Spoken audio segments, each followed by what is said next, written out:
Today's guest led 487 rescues, helped turn a lake with 3 to 5 drownings a year into zero by rebuilding, training, culture, and operations. If you guard pools, beaches, or boats, you're about to upgrade your detection game.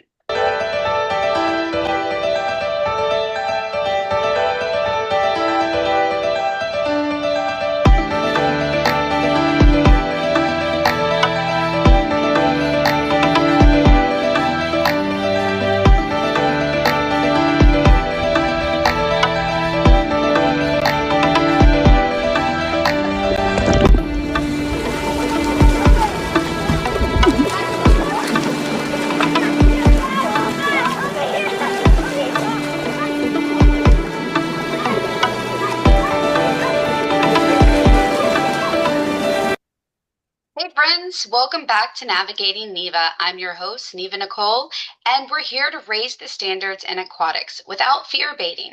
Co-piloting with me tonight is Wesley King. Hey Wes.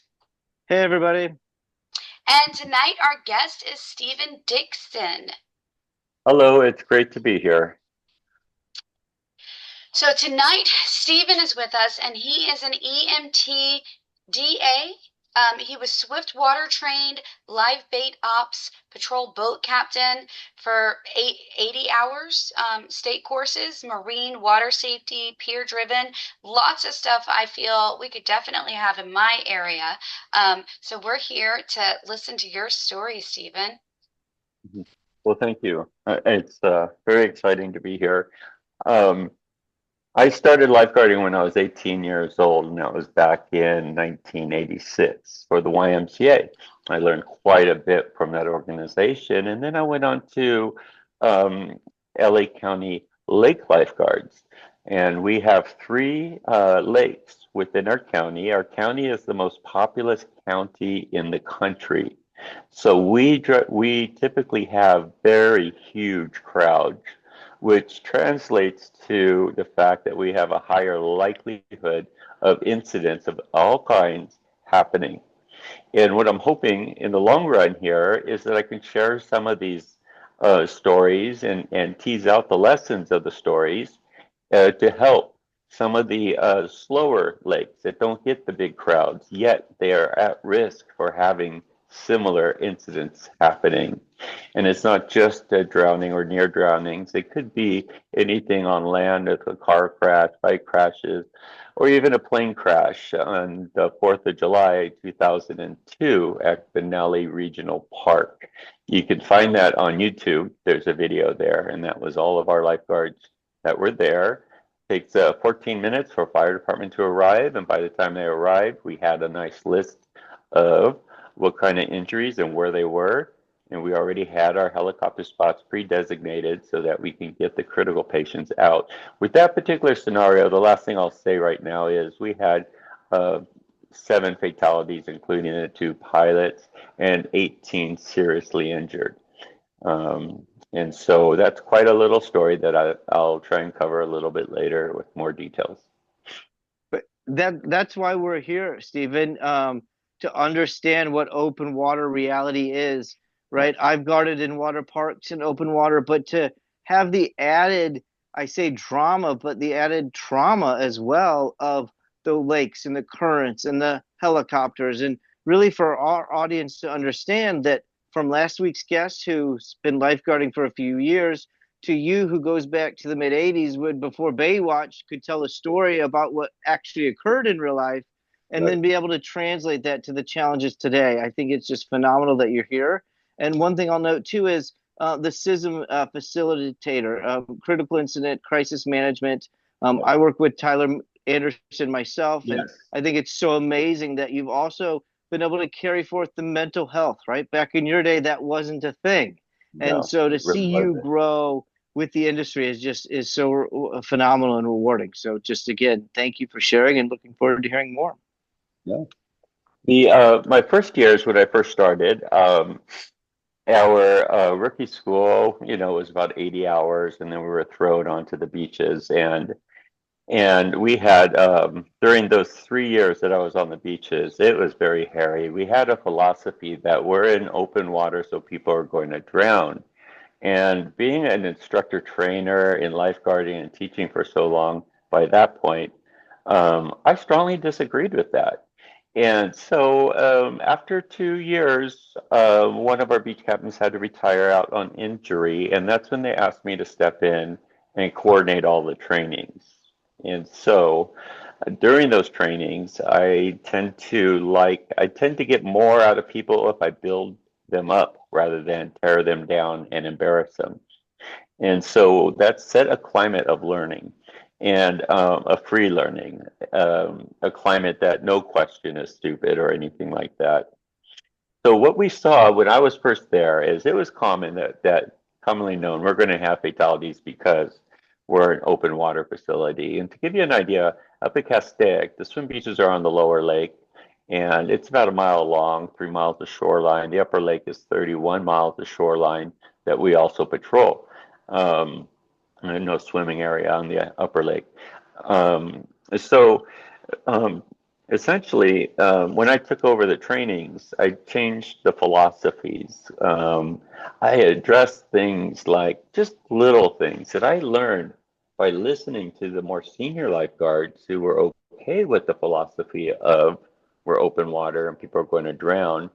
They had a habit of saying, I've heard it many times, if someone's drowning, I'm going to wait an extra 5 seconds just so they can see God and hopefully not have to go through this again.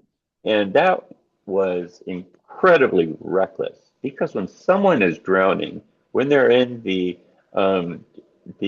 drowning response position, they are terrorized, and the people who notice them are terrorized. Not to mention, in fresh water, uh, someone who is actively drowning only lasts 20 seconds. If you get to them, Wow, if facts. you get to them at the 20-second mark, they have so little blood oxygen in their system that they cannot hold on to a rescue can or a rescue tube. So we would do a maneuver where we put our forearms under their armpits and hold on to the tube, and we would egg beat her back. We wouldn't let the tube go and swim it back. We egg beatered our way back safely. We never, ever, ever tried to put a person in that position to lean back and help us kick because that's just not Sure. possible. Okay. That's a So, real life victim, by the way. For those audience members yeah, out there, this is real stuff. Egg yeah, kicking, dead. yeah. Anyway, sorry. Keep going, Stephen. Yes. Yeah. So by the time we get to shore, they start to perk up.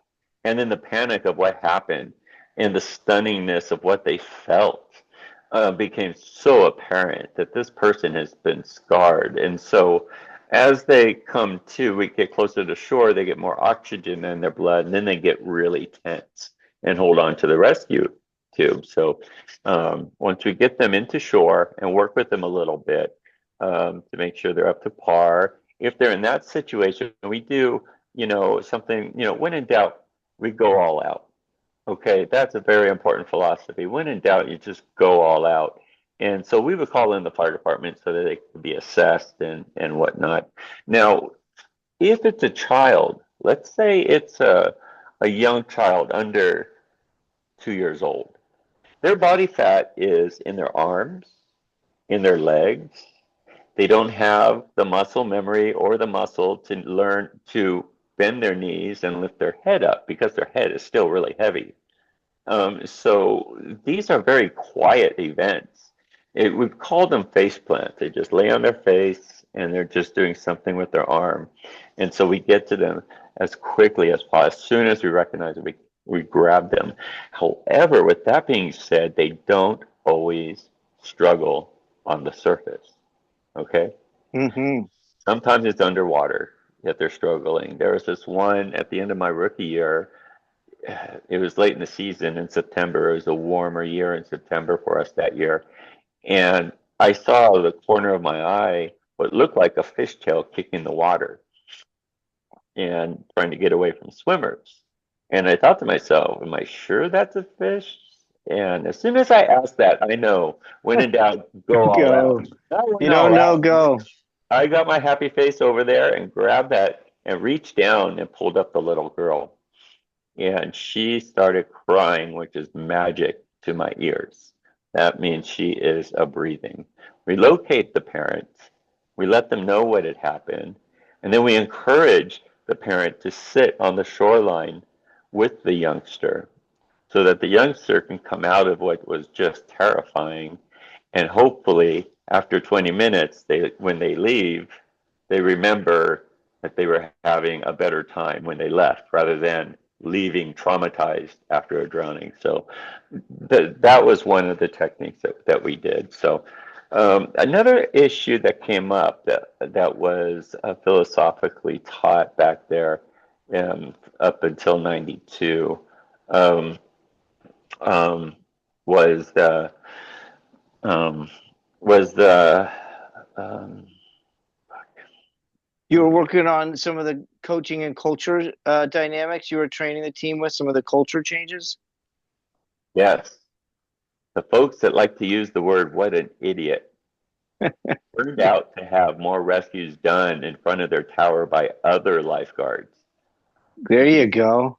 because they did nothing. They say, "Oh, what an idiot," and just shoved it off. And that's not what we're there to do. What we're there to do is go, okay, this person is new and is struggling, and this is an opportunity to get down there and give them a hand safely and maybe and get them in a safer position. And that applied mostly on the upper lake where we were doing our boat patrols. And our boat patrols, we do enforcement on the lake, issuing citations, DUI arrests, fishing game. We would enforce, as well as some penal codes and county ordinances. So when we see someone new on the launch ramp and they're struggling for the first time to get their boat off the trailer, the people who said, "What an idiot," they just sat back and watched the show, and the guy had or gal had a terrible time. And when I was teaching, what I was uh, teaching them to do is just go down there and give them a hand, Hmm. make them feel welcome, make them feel like we're here to help you. And this is how you can get a hold of us if there's an emergency on the lake or you break down and need a tow. Yeah. So And you it can do turned that in it your pump. Oh, sorry. Go ahead. I was it just gonna turned say, into a very welcoming yes. climate. And Eh, having a welcoming climate like that, where they can get a hold of us, it actually lowered the likelihood of a lot of very gory incidences happening. And you can take that same philosophy and use that in your pump room when somebody Yeah. says, "Oh, quote unquote, what an idiot," because you backwash too often, or Right. because you, tightened a hand railing, and you go, "We don't have to do that." But you've been there. You know what happens when somebody slips. So you know what happens when they breathe in the wrong chemical. And I Yeah. think in aquatics, Nicole, you might agree, is that sometimes we're the black sheep, redheaded stepchild, or sometimes we're the, oh, it's just aquatics, and oh, they don't have to tighten that engine bolt, or they don't have to lock that gate. And Stephen Right. hears the what? Well, you're just an idiot. Well, I might be, but I didn't have to jump in and rescue that person, or I didn't have to recover their skin burning. So again, when you're thinking about that, and somebody might roll their eyes at you, go, "That's okay. I know what I'm doing is right. I know what I'm doing is safe." Go ahead, Nicole. Yeah. Well, I wanted to add to that. Exactly. Wes always talks about customer service and, how many people do you say hi to or whose name do you know? The And dollar just, dance. yeah, just like with cops, when you're friendly, whether you're a beach guard or a pool guard or at a summer park, a water park, when you're friendly to those people and then they're struggling or in a time of need, you've already built that customer service and that rapport, and you don't want them to be standoffish from you. You want, it's like having a good bedside manner with your doctor. You're going to see them again if there's an unfortunate event, and you want to already have a good demeanor with them because Oh, that's you might be stable. rescuing them or, Yeah. on your knees next to them on the ground. Yes. Yes. Exactly. Exactly. It comes down to climate setting, and the climate setting Oh, when good word. I know I'm talking about boats right now, and we'll get back to the swim beaches, but the climate setting is very important for the day, to set off the day. For example, the very first things on my shifts that I would do after checking all the equipment, and our equipment was not only a trauma bag, resuscitator, different kinds of splints, a traction splint for the femur fractures that we would get with the skiers. Those are very Just painful. just skims right over that, by the way. Just it's Yeah, a daily thing. Sorry, Stephen. yeah. Just for our audience, We just on a daily, we'll have those issues. Go Yeah, ahead. but we also carry our scuba gear, and so because we're the ones that when someone is last seen in the water and they could point out the spot, our gear is already turned on, ready to go. And the way I did it to get to the bottom faster was just to throw my scuba gear overboard and then go in the water, flip it over my head, and attach the Velcro on the way down. We can go 100 feet. Some of us have gone 106 feet. Free diving, all the guards before they graduate our lifeguard academy can go down 35 feet and have 20 seconds of bottom time for a search. And we call that a hasty search. If you're on scuba and you're down there right away, you come up, you surface after 15 minutes. But so that more divers are arriving and you can come up with a better plan, a more effective plan with the information we gathered. One of the most crucial things, though, when looking for a body is once you set that buoy, and before you start heading down, you take a wind direction so that when you get down to the bottom and look at the compass and go upwind, that increases the likelihood of finding them. Because when they fall off of their boat, the boat's going to keep drifting, kind of thing. So anyway, so that's how we operated. Before I leave the diving aspect of it, we had a drill where we were a mile away. We're wearing our winter clothes, and we get a call of a capsized boat with one person missing. So we get out to that scene, and as we're driving down there, we strip off our winter gear and throw on our wetsuits. And then when we get there, we drop the marker buoy, throw the anchor, throw the scuba gear overboard, which is what I preferred, and then get my happy face down to the bottom. And the time limit was 2 minutes. You had to do that from a mile away, don your gear, switch your outfit under 2 minutes. So It took me 2 minutes to get on this Zoom call. Go ahead. so it's the boats tended to have much more gory things happening. I'll share one story. I kind of had a knack of feeling that something was about to happen, whether it was that day or the next day. And there was this one gentleman who was cruising around our fast boating area with a very old jet ski. It almost looked like a snowmobile. It had that little sled in the front. And so he wasn't, the law says 25 feet from the buoys, but I stopped him. I did a vessel stop on him, and I said to him, look, you have to leave room for a mistake. Okay, so just go a little bit farther, like maybe 75 feet from the buoy, because what's going to happen is you're going to crash, you're going to go flying, and you're going to land in that buoy, and you're just going to lose your face, And so Mm-hmm. the rest of the day, he stayed away from the buoys, but the next day was my day off, and he was right up next to the buoys, and he had a little accident, and his body flew into that buoy I pointed at, and his face peeled down to his eyes. So, sometimes you have to say things to ring someone's bell to hopefully get them to operate in a safer manner. The Where they, edge is the edge for a reason. Sorry. where they are, learning to lower the likelihood of an incident.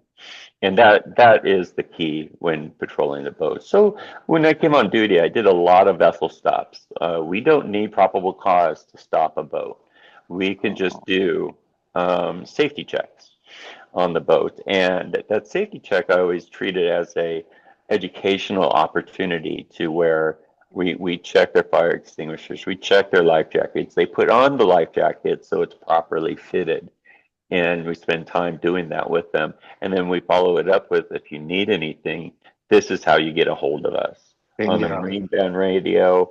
And there's always a lifeguard at the launch ramp as well. There's that customer service again. Yeah. So by the end of the stop, they feel more protected. Again, And something we all do. Safety checks when yeah, we do our walks. I love that you said yes, you don't have to have a reason to do a safety check, whether no, it's your pool deck, your beach. I Right. think some of us in aquatics forget that we know what we're looking for, and we forget to take the time. Like you Right. said, Stephen, it takes 5 minutes to knock on a door, unlock a screw, wave, make sure the Right. locker room's clean. Whatever it is, that's a Yeah. safety check. Beautiful. Go ahead, sir. Thank you. Exactly.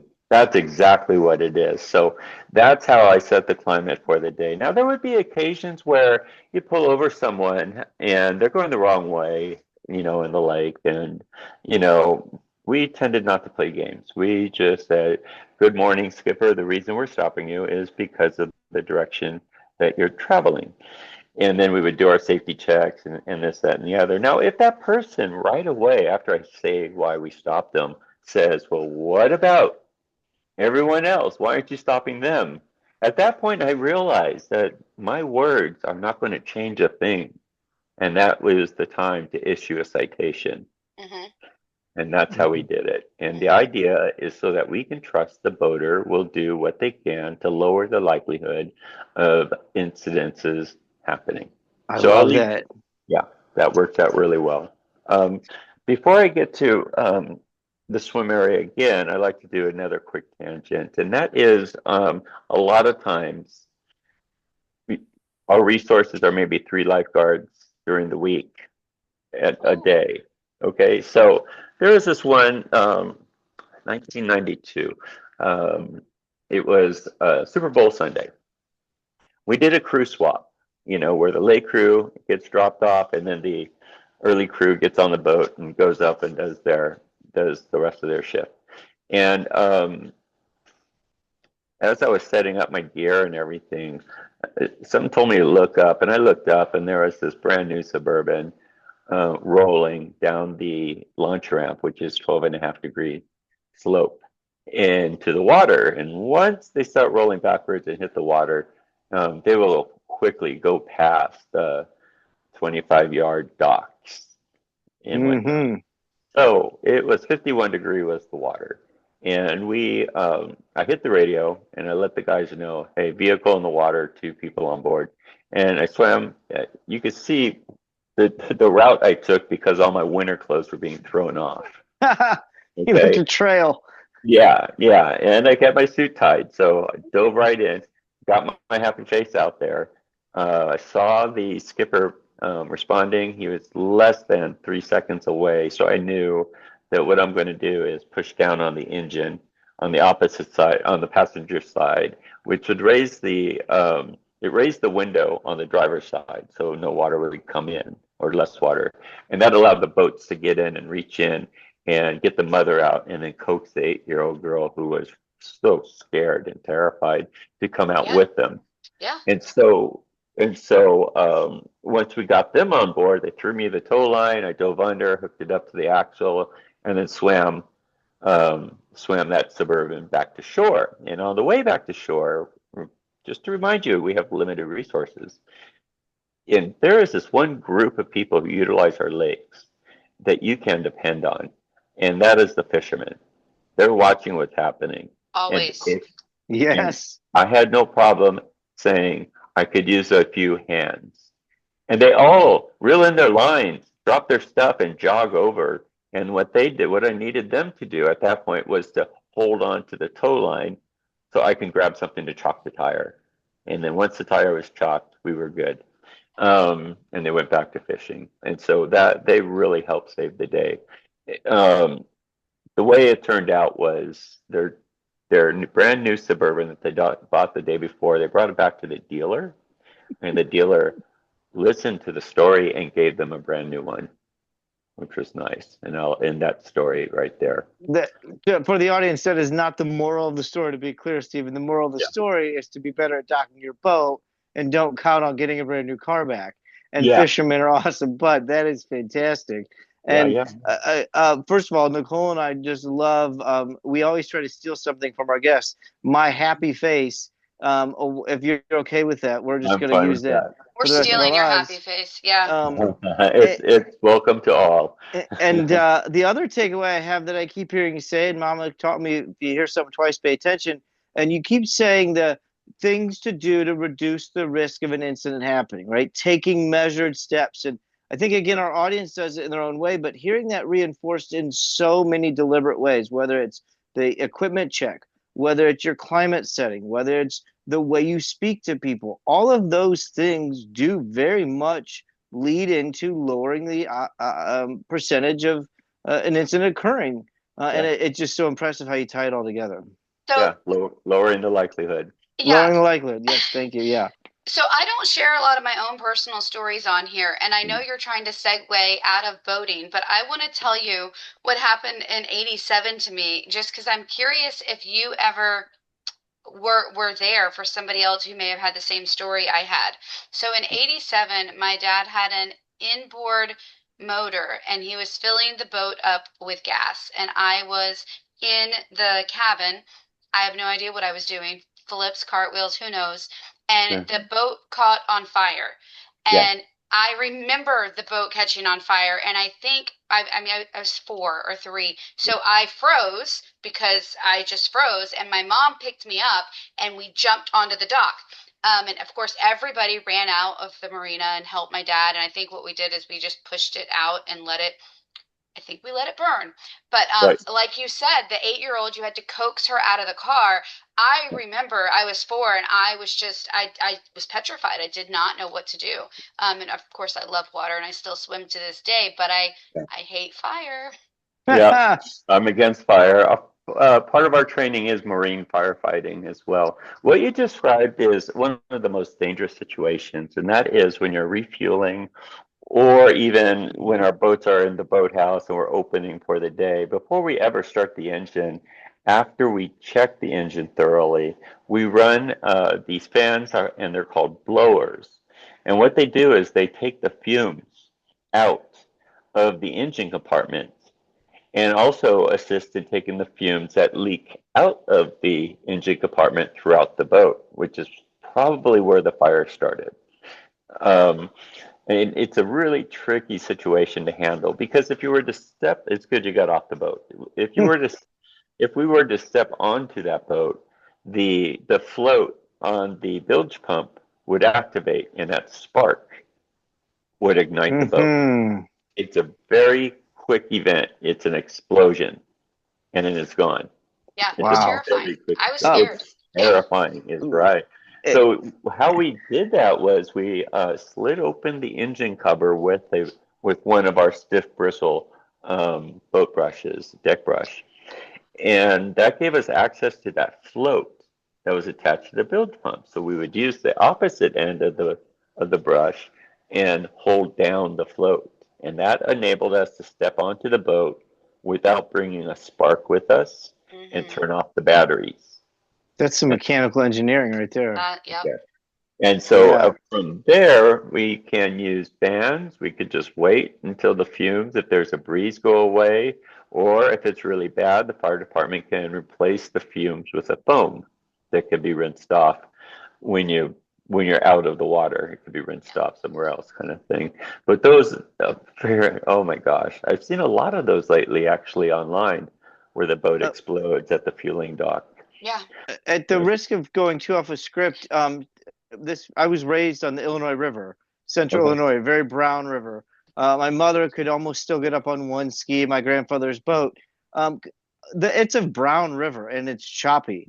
It's not like a clear water lake, but it's also not like a 20-foot wave in the ocean. And again, you don't have to go into great depths, but would you mind sharing the audience some of the challenges, if you don't mind? What it's like being a boat captain in a river that you can't see 1 foot in versus a lake that's crystal clear, calm.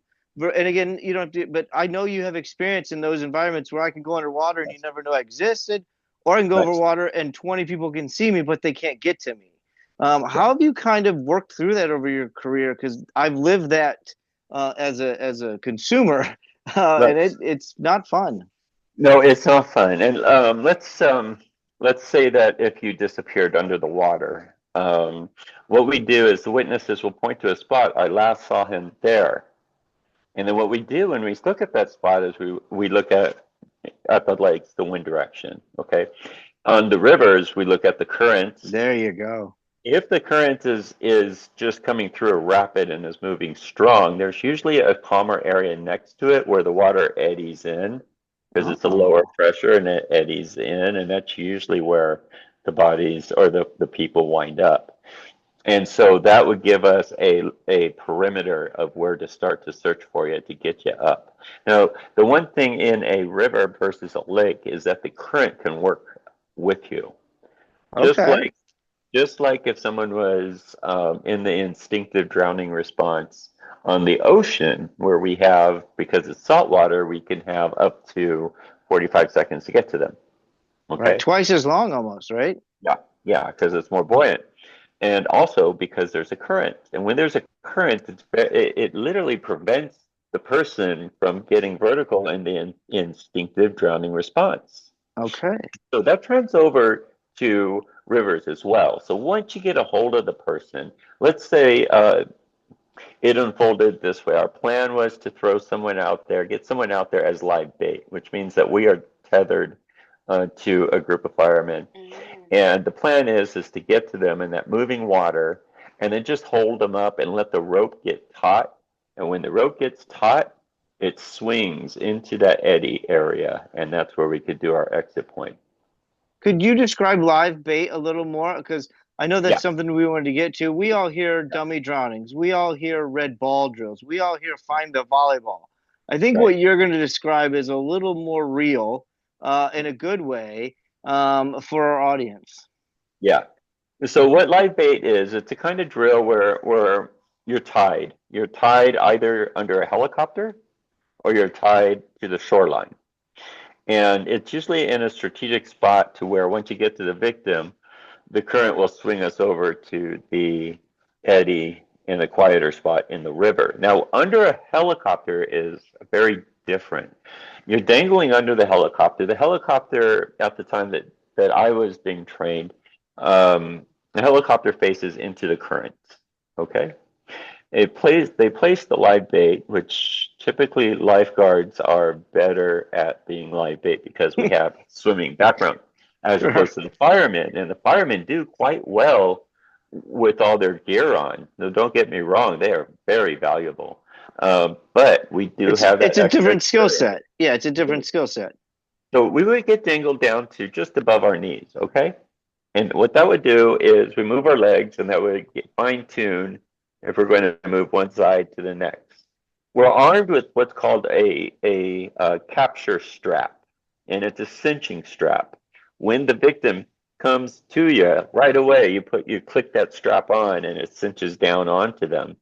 And as that happens, the helicopter drops. As the helicopter drops in altitude, it spins around so that they're facing with the currents.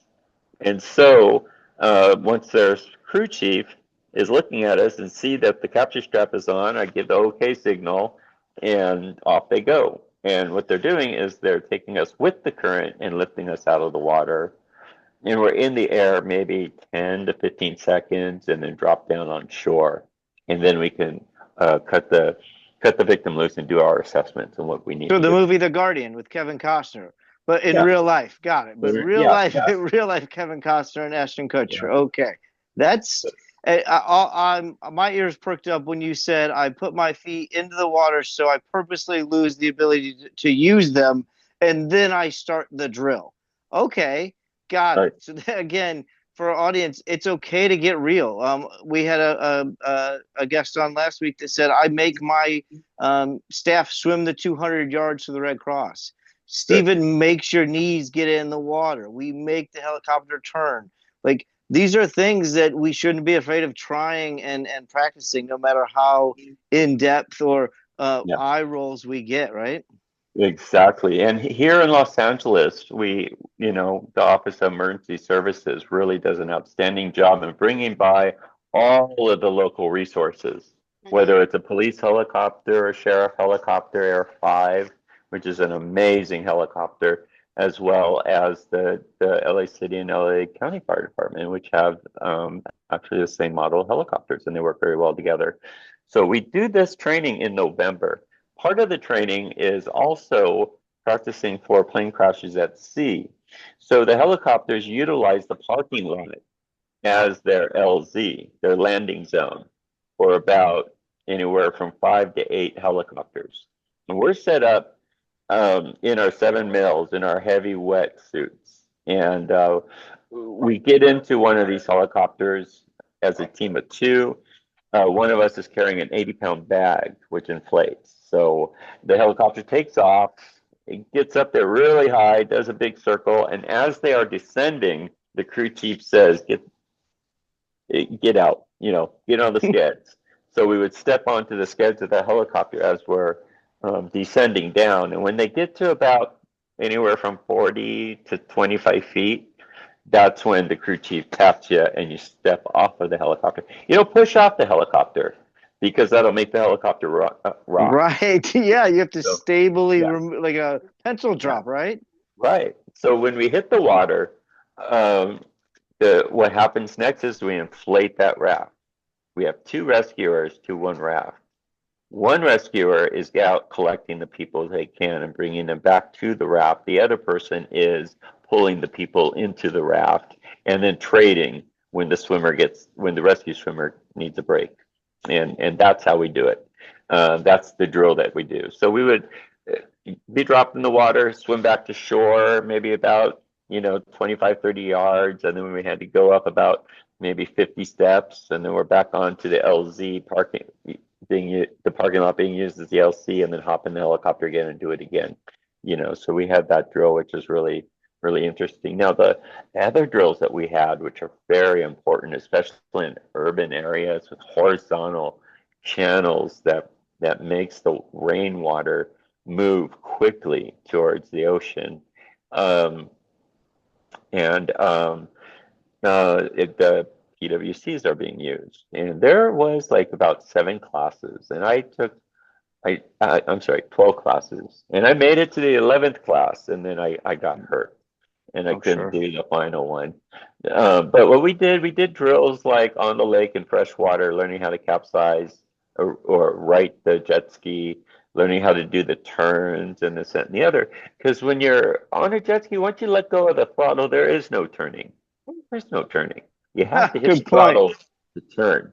Okay. So we learn all of those kinds of skills, and then we take it to for us, we went to the Kern River outside of Fresno, and we had this nice class 3 rapids that we practiced on. And the class was timed so that it would be a moonless night throughout that week of training. Okay, so we would do this one drill where we are in the rapids, and it's usually 5 standing waves. And the more upstream the wave is, the taller it is, and whatnot. So the idea was to be able to grab the victim as they were on those waves. They get onto the sled just by grabbing them. They swing around, they're on the sled, and then we float back and then get out of there. And that was really exciting. And there was a couple ways to do it. One way that I liked was I came up to those waves, and when I got to the first wave, which was only about 1.5 feet, I leaned forward and gave my jet ski a lot of gas. Okay? I kept the bow facing down so that the current was holding it down. And I was able to go under those waves and come back up on the largest wave. And the victim showed up right at the same time and grabbed him, put him on the sled, and off we went. And the whole class was on the shoreline cheering, And I was just at play. I was trying to try something different, and it worked. It worked. I think that's a great lesson for everybody is knowing your equipment, knowing your resources, knowing how to apply them. And again, there's so many things we can learn from you, and I want to keep learning. But knowing that we're kind of coming to the end of our time, we would love for you to dive in a little bit about CISM. I know I've experienced some of the training with it, with the International Lifeguarding Critical Incident Response and the foundation or the nonprofit, but I would love to hear for a few minutes talk about your background and how you got started in critical incident management and crisis management. Okay. In my first couple of years, when we lose 1 or 2 people in the day, our beach captain would come in at the end of the day's meeting and say, "Well, you guys really messed up today." And by the way, Wow. if you feel like you need to talk to someone, here's a little piece of paper with a phone number on it. But I wouldn't use it because it could be used against you later in hiring.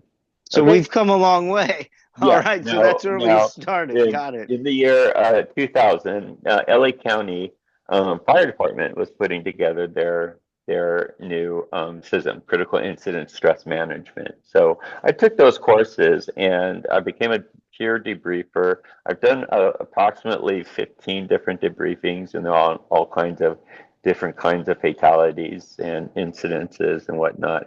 So the way I approached it was when I was coordinating our lifeguard academy, it was one of the topics we talked about. We talked about critical incident stress, and this is how we handle it. This is our protocol. We will have a meeting at the end of that day, or we will shut down the swim beach and have a meeting right then and there. Okay. Mm-hmm. Okay. So basically, we did those meetings, and they were incredibly helpful because what would happen is the meeting starts with the first person who became aware of the incident. Okay. And then I would ask, what were your thoughts when you first realized it?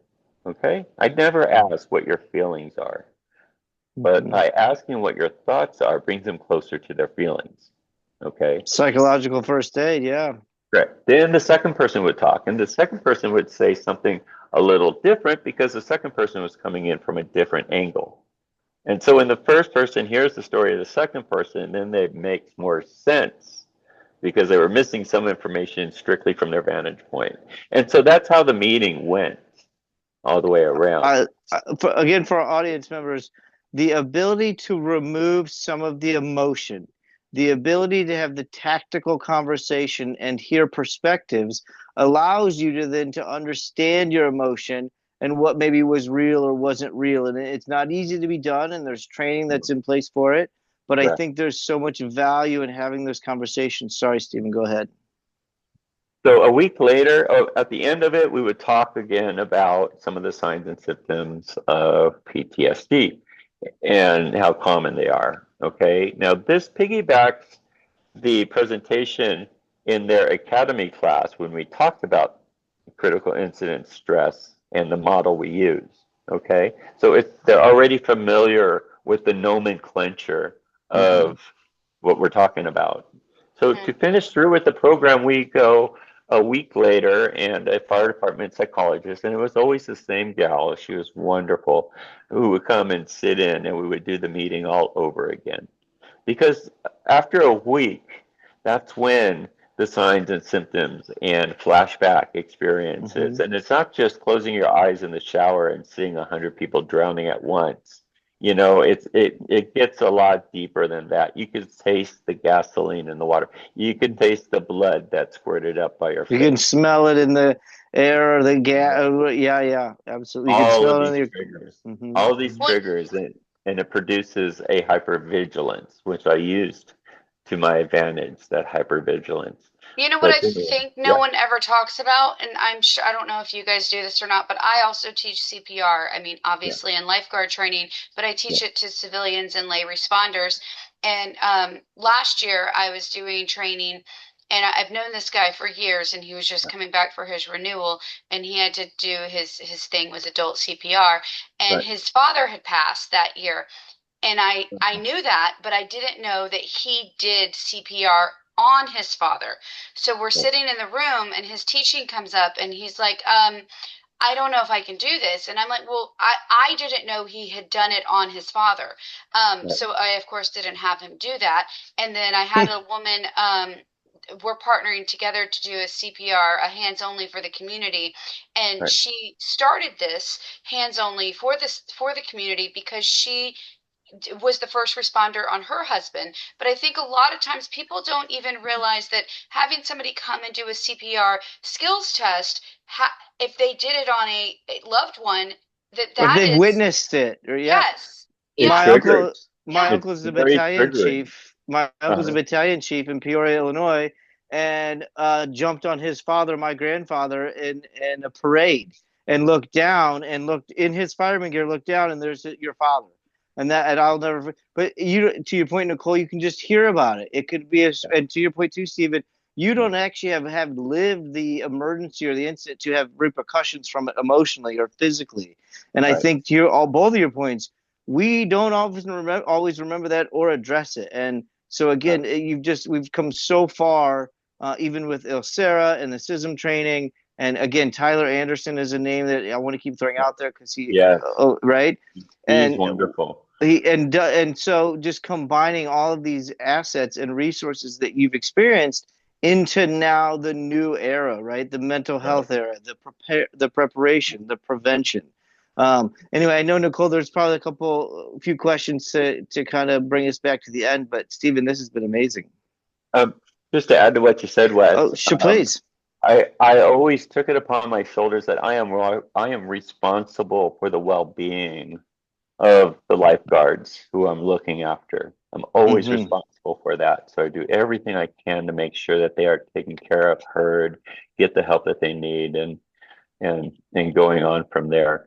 But there's there's some more things for us to talk about. Maybe we could talk about it again in the future, which would be wonderful. Absolutely. Yeah, no, you have a lot of stories. We haven't gotten through a lot on here, so I think we could absolutely do a part 3 or 2 and 3 to cover just the stories you have that we didn't share with our audience. And of course, we'll get audience feedback too. Wes, was there any wrap-up questions you wanted to ask him before we let him go? Yeah, I think, and you've talked so much about how you found things that maybe weren't the way you wanted them to be. And throughout your career, you've experienced and witnessed people that maybe just didn't buy into it.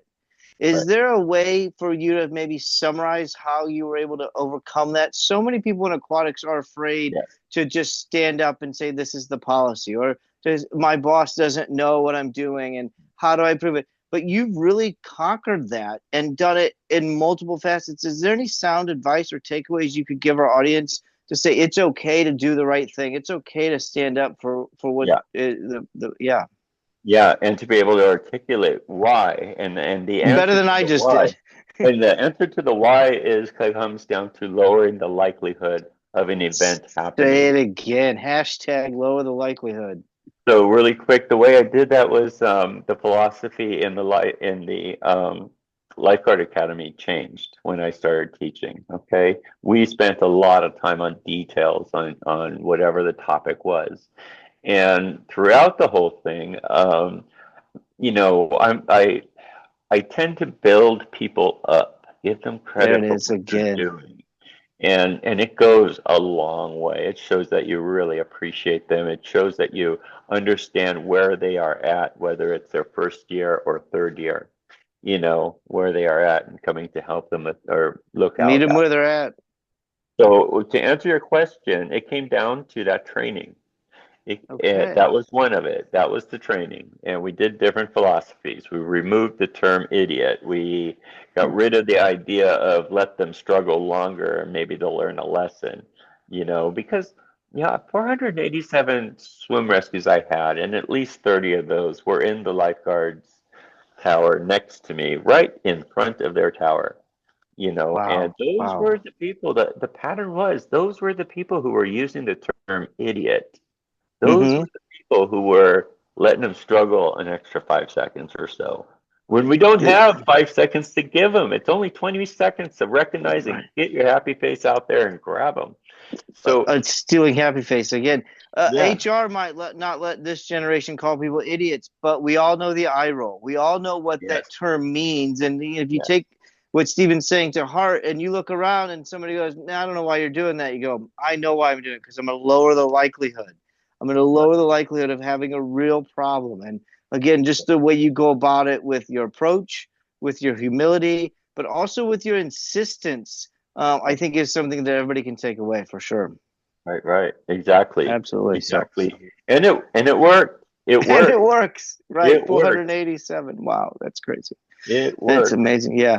This has just been such a blessing, Stephen. And again, thank you so much. And we will absolutely schedule a follow-up. And I encourage those open water rescuers and open water guards out there to give us feedback and tell us what Yeah. you want to hear, because I'm certain Stephen's got a story about it. Yep, and there's Yes. always a lesson to be teased out of each one of these stories. Next time, I'd like to go more into the training We because will. that was really the backbone of what brought Yeah, about a lot of change. No, this was So a very good intro. I would love to hear more thank about the you. training. For the audience listening, that will be a teaser. For the next time, we'll there go you go. more into the training. Perfect. But if you guys have questions about Stephen's background and things that you want to hear, don't hesitate to drop us a message. We've got a website and an email address, and of course, our Facebook page on Navigating Neva. So let us know what you want to hear. But we will have Stephen back again. We Thank are you. scheduled out through December, though, so it'll be after that. So look towards the new year for Yeah, that, and then let us know what you want to hear. Stephen, thank you for bringing Absolutely. decades of learned lessons and for providing a culture that changes and shows us that we can have change and saving lives at the same time. My thank happy face. That's so cool. Thank you so much, Stephen. Have a great thank evening, you. and we appreciate your time. Thank Yeah, you for the opportunity to talk. Have a great evening. Until you next too. time. Thank you. Absolutely, guys. All right, guys. Thanks. Subscribe to Navigating Neva and drop a review if you can for today's episode. Take care. Bye, everybody.